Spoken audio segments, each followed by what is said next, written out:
ఏం చేస్తున్నావు నానా? తోముతున్నావా? నీకు తోమడం వచ్చా? ఎప్పటి నుంచి తోముతున్నావు? అచ్చా, చిన్నారక్క కూడా చేస్తుంది ఈ పని. ఓకే ఓకే ఓకే, కానీ కానీ కడుగు కడుగు, చూస్తా నేను ఎట్లా కడుగుతావు.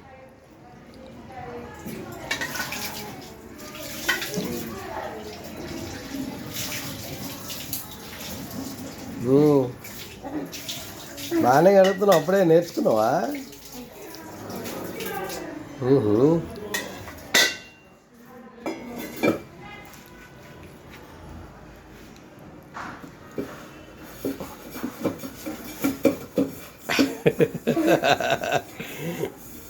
పని చేస్తుంది మీకు.